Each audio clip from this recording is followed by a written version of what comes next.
আসসালামু আলাইকুম। Air ফ্রায়ারে healthy উপায়ে তান্দুরি চিকেনের রেসিপি নিয়ে আপনাদের সামনে আবারও হাজির হয়ে গেলাম। আর আজকের এই তান্দুরি চিকেনটি আমি তৈরি করেছি একদম ঘরোয়া মশলায়, যেটা কিনা দেখতে যতটা সুন্দর হয়েছে, খেতে কিন্তু তার চাইতেও বেশি মুখরোচক হয়েছে। তো চলুন কথা না বাড়িয়ে শুরু করা যাক। এজন্য আমি এখানে বেশ কিছু চিকেন নিয়েছি। আর চিকেনটাকে খুব ভালোভাবে ধুয়ে পরিষ্কার করে দাগ কেটে নিয়েছি। আর অবশ্যই চিকেনের মধ্যে দাগ কেটে নেবেন, তাহলে ভেতরে মশলাটা খুব ভালোভাবে ঢুকে যাবে। তো এই পর্যায়ে আমি এতে অ্যাড করে দিচ্ছি 1 টেবিল চামচ পেঁয়াজ পেস্ট, 1 টেবিল চামচ আদা পেস্ট এবং 1.5 চা চামচ রসুন পেস্ট। তারপর আমি অ্যাড করে দিচ্ছি মরিচের গুঁড়া 1 চা চামচ, ধনিয়া গুঁড়া এবং হলুদের গুঁড়া 1/2 চা চামচের মতো। আর ঝালটা অবশ্যই আপনাদের টেস্ট অনুযায়ী বাড়িয়ে কিংবা কমিয়ে দিবেন। জিরা পাউডার দিয়ে দিলাম 1/4 চা চামচ। গোলমরিচ পাউডার দিয়ে দিলাম আবারও 1/4 চা চামচের মতো। এবারে আমি স্বাদ মতো লবণটা অ্যাড করে দিচ্ছি। তারপর আমি এতে অ্যাড করে দিব টমেটো সস। তো আমি এখানে ক্যানজাত টমেটো সসটা ব্যবহার করছি। 2 টেবিল চামচের মতো টমেটো সস অ্যাড করে দিলাম। এবারে আমি এতে অ্যাড করে দিব সরিষার তেল। তো আমি এখানে প্রায় 2 টেবিল চামচের মতো সরিষার তেল অ্যাড করে দিচ্ছি। যেহেতু চিকেনের যে চর্বি ছিল সেটি আমি ছাড়িয়ে নিয়েছি, সেজন্য তেলের পরিমাণটা 2 টেবিল চামচ অ্যাড করে দিয়েছি। তো ছোট সাইজের একটি লেবুর হাফ অংশ কেটে নিয়েছিলাম, তার রসটা অ্যাড করে দিচ্ছি। তো এই পর্যায়ে আমি এতে অ্যাড করে দিব রেড ফুড কালার। ফুড কালারটা কিন্তু সম্পূর্ণই অপশনাল, তবে দিলে তান্দুরি চিকেনের কালারটা কিন্তু খুব বেশি ভালো আসে। তো আমি 1 চিমটি পরিমাণ অ্যাড করে দিয়েছি।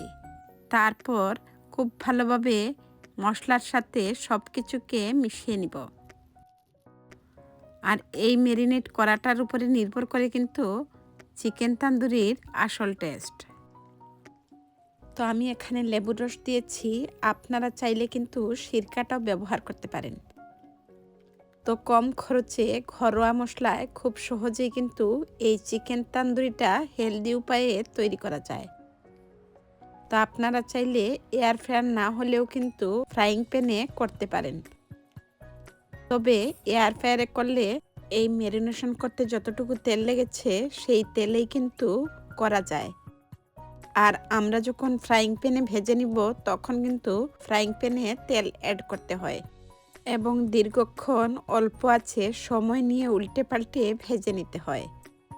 আর এখনকার বাচ্চারা কিন্তু অনেক বেশি হেলথ কনসাস, যার দরুন তারা একদমই অয়েলি ফুড খেতে চায় না। তো আমার বাচ্চারাও কিন্তু তার ব্যতিক্রম নয়। তো কথা বলতে বলতে আরও 1 টেবিল চামচের মতো তেল অ্যাড করে দিয়েছি। তারপর আমি তেল মশলার সাথে চিকেনটাকে আবারও খুব ভালোভাবে 5 মিনিটের মতো মেখে নিয়েছি। আর এটি যত ভালোভাবে মেখে নেবেন, খেতে কিন্তু তত বেশি টেস্টি হবে। আর এই যে আমি তেলটা ব্যবহার করেছি, যতটুকু প্রয়োজন মাংসের সাথে মেখে নেওয়ার পর অতিরিক্ত তেলটা কিন্তু চিকেনের গা থেকে ঝরে গিয়ে এয়ার ফ্রায়ারের নিচে পড়ে যাবে। তো আমি ঢেকে রেখে দিলাম 2 ঘন্টার জন্য। তারপর আমি 2 ঘন্টা হয়ে গেলে এয়ার ফ্রায়ারে অ্যাড করে দিব। তো ফিরে আসলাম 2 ঘন্টা পর। আবারও আমি হাত দিয়ে খুব ভালোভাবে মশলাটাকে মিশিয়ে নিব। এতে করে নিচে জমে থাকা মশলাটা আবারও চিকেনের গায়ে লাগিয়ে নেওয়া যায়। তো আমার মাখানো হয়ে গেলে এবারে আমি এয়ার ফ্রায়ারটা অন করে দিলাম। তারপর আমি টেম্পারেচারটা সেট করে নিব। তো আমি 380 ডিগ্রি টেম্পারেচারে 36 মিনিটের মতো অ্যাড করে দিয়ে এয়ার ফ্রায়ারটা প্রিহিট করে নিচ্ছি। এবারে প্রিহিট হয়ে গেলে আমি চিকেনটাকে অ্যাড করে দিচ্ছি। তো দেখুন, এয়ার ফ্রায়ারের যে ছিদ্রযুক্ত অংশ আছে তার ভেতর দিয়ে কিন্তু অতিরিক্ত তেলটা নিচে পড়ে যাবে। তো যে কয়টা জায়গা হয় আমি একসাথে অ্যাড করে দিয়েছি। তো ম্যারিনেট করার পর যে মশলাটা অবশিষ্ট ছিল আমি বুল থেকে চিকেনের গায়ে অ্যাড করে দিচ্ছি। এবারে আমি এয়ার ফ্রায়ারটা লাগিয়ে নিলাম এবং অটোমেটিক ফুডটা দেওয়ার পর এয়ার ফ্রায়ারটা কিন্তু স্টার্ট হয়ে গেছে। তো এখানে ৩৬ মিনিটে ঠিক অর্ধেক অর্থাৎ ১৮ মিনিট হয়ে গেলে আমি অপর পাশটা উল্টে দিব। আর দেখুন ৩৮০ ডিগ্রি সেলসিয়াসে ১৮ মিনিটে চিকেনের উপরের পাশটা কতটা সুন্দর এবং পোড়া পোড়া একটি কালার চলে এসেছে। এবারে অপর পাশটাও যাতে একই রকম কুক এবং সুন্দর কালার চলে আসে সেজন্য আমি একটি চামচের সাহায্যে অপর পাশটাকেও উল্টে দিয়ে প্রিহিটেড এয়ার ফ্রায়ারে ১৮ মিনিটের মতো ভেজে নিব। তো দেখুন অপর পাশটাও ভেজে নিয়েছি। এবারে আমি এগুলোকে একটি সার্ভিং ডিশে সার্ভ করে নিচ্ছি। দেখুন প্রত্যেকটা চিকেন কতটা নাইস কালার এবং পারফেক্টলি কুকড হয়ে গেছে।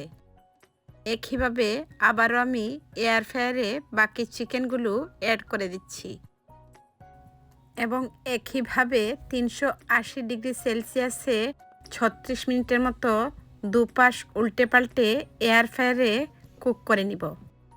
তো ফিরে আসলাম সবগুলো চিকেন কুক করে নেওয়ার পর। দেখলেন তো কত সহজে তৈরি হয়ে গেল এয়ার ফ্রায়ারে একদম স্বাস্থ্যসম্মত উপায়ে ঘরোয়া মশলায় চিকেন তান্দুরি রেসিপি। আর এই লোভনীয় চিকেন তান্দুরি আপনারা চাইলে পোলাও, রুটি, পরোটা কিংবা সাদা ভাতের সাথে অনায়াসে খেতে পারবেন। আর আপনারা চাইলে কিন্তু সস দিয়ে এমনিতেও খেতে পারবেন। তো আমার আজকের এই চিকেন তান্দুরি রেসিপি ভালো লাগলে বরাবরের মতো রিকোয়েস্ট থাকবে, চ্যানেলটি নতুন ভিজিট করে থাকলে সাবস্ক্রাইব করে পাশে থাকা বেল বাটনটি বাজিয়ে দিবেন পরবর্তী আপডেট পাওয়ার জন্য। যদি রেসিপিটি খুব বেশি ভালো লাগে চাইলে কিন্তু টাইমলাইনে শেয়ার করে অন্যদেরকে দেখার সুযোগ করে দিতে পারেন। আজকের মতো বিদায় নিচ্ছি। আল্লাহ হাফেজ। আসসালামু আলাইকুম। আসসালামু আলাইকুম। সবাইকে মাহে রমজানের শুভেচ্ছা জানিয়ে শুরু করছি আমার আজকের এই ৩ ধরনের শরবত কিংবা ড্রিঙ্কসের রেসিপি। তো আশা করছি এই মন প্রাণ শীতল করা ৩ ধরনের ড্রিঙ্কস আপনাদের কাছে খুব বেশি ভালো লাগবে। তাছাড়া কার কাছে কোন ধরনের ড্রিঙ্কস খুব বেশি ভালো লাগে সেটিও কিন্তু কমেন্ট সেকশনে আমাকে কমেন্ট করে জানাতে পারেন। তো আজকের এই ড্রিঙ্কস বা শরবতটা বানাতে আমি আমার হাতে তৈরি চিনির শিরাটা ব্যবহার করব। আর অলরেডি কিন্তু এই চিনির শিরাটা আমি আমার চ্যানেলে আপলোড করে নিয়েছি, আপনারা চাইলে ভিজিট করতে পারেন। আর এই চিনির শিরাটা তৈরি করলে শরবত তৈরি করতে খুব বেশি সময় লাগে না। তাছাড়া ঠান্ডা শরবতের মধ্যে আমরা যখন আস্ত চিনিটা ব্যবহার করি তখন কিন্তু একদমই নাড়াচাড়া করলে গলতে চায় না। আর এইভাবে যদি চিনির শিরাটা তৈরি করে নেন এবং ঠান্ডা করে নিয়ে অতিথি আপ্যায়নে আপনারা চাইলে হুটহাট যে কোনো ধরনের ড্রিঙ্কস কিংবা ডেজার্টে ব্যবহার করতে পারবেন। তো আমি একটি ক্লিন বোতলে একটি নজেলের সাহায্যে ভরে নিলাম এবং এটিকে ঠান্ডা করে নিয়ে আমি শরবতটা তৈরি করে নিব। আর আজকের এই ৩ ধরনের শরবতের মধ্যে আমার হাতে তৈরি লেমন জুসটা ব্যবহার করছি। আর অলরেডি মাহে রমজানের শুরুতে ৪ ধরনের সংরক্ষণ পদ্ধতির মধ্যে লেমন জুসটা কিভাবে তৈরি করেছি আপলোড করে নিয়েছি। তো আপনারা চাইলে সেটিও কিন্তু ভিজিট করে নিতে পারেন। তো কথা বলতে বলতে অলরেডি লেমন জুস, অরেঞ্জ ফ্লেভারের ট্যাং এবং রুয়াবজাটা আমি আপনাদের সাথে শেয়ার করে নিয়েছি। তো এট ফার্স্ট আমি হাতে তৈরি লেমন জুস দিয়ে প্রথমে শরবতটা তৈরি করে নিচ্ছি। তো এজন্য ২টি গ্লাসের মধ্যে ১ টেবিল চামচের মতো করে লেমন জুস অ্যাড করে দিলাম। তারপর ফ্রিজের নর্মাল টেম্পারেচারে রাখা হিমশীতল পানি আমি গ্লাসের মধ্যে ঢেলে দিচ্ছি। এতে আমি অ্যাড করে নিব সুগার সিরাপ। তো যে যতটুকু মিষ্টি খেতে চাইবেন সেই অনুপাতে সুগার সিরাপটা অ্যাড করে দিবেন। তো আমি এখানে চা চামচের ৩ চামচ করে সুগার সিরাপ ২টি গ্লাসের মধ্যে অ্যাড করে দিচ্ছি। তো আমরা সবাই জানি লেমন জুসে ভিটামিন সি থাকে। আর এই ভিটামিন সি যুক্ত ঘরে তৈরি লেমন জুস দিয়ে যখন শরবতটা তৈরি করে নিয়েছি মনটা কতটা শীতল হতে পারে আপনারা নিশ্চয়ই দেখেই বুঝে নিয়েছেন। এবারে আমি বাজার থেকে কেনা অরেঞ্জ ফ্লেভারের ট্যাং দিয়ে 2 গ্লাসে ড্রিঙ্কসটা তৈরি করে শেয়ার করে নিচ্ছি। আমি বড় চা চামচ দিয়ে 2 চা চামচ করে 2টি গ্লাসের ট্যাং অ্যাড করে দিয়েছি। তো যেহেতু ঠ্যাংয়ের মধ্যে অনেকটাই সুগার থাকে, সেজন্য সুগার সিরাপটা আমি অল্প করেই অ্যাড করে দিচ্ছি। তো আমি 1 টেবিল চামচের মতো সুগার সিরাপ 2টি গ্লাসে অ্যাড করে দিয়েছি। আবারও আমি ঠান্ডা হিমশীতল পানি 2টি গ্লাসে অ্যাড করে দিচ্ছি। তো যারা আরও বেশি ঠান্ডা খেতে চান অবশ্যই বরফ কুচিটা অ্যাড করতে পারবেন। যেহেতু ইউএসএতে ওয়েদারটা এমনিতেই অনেক বেশি ঠান্ডা, সেজন্য বরফ কুচিটা আমি ব্যবহার করিনি।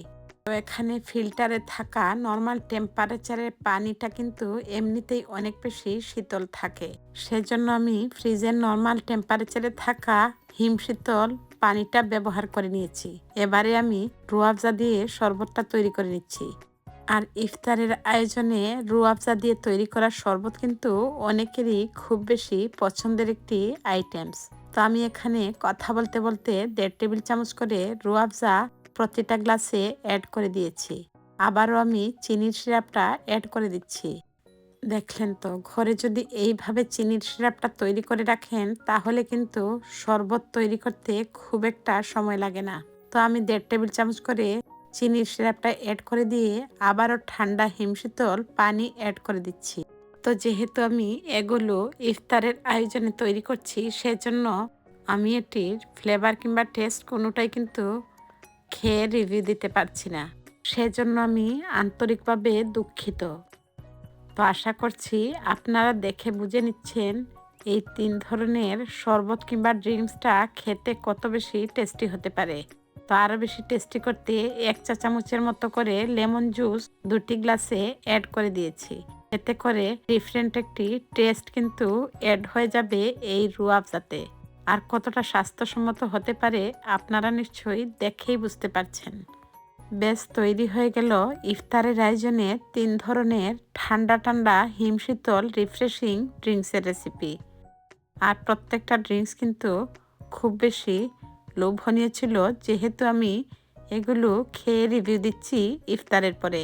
তো আশা করছি আপনাদের কাছে কোন ধরনের ড্রিঙ্কস ভালো লেগেছে অবশ্যই কিন্তু কমেন্ট সেকশনে ফিডব্যাক জানাতে ভুলবেন না।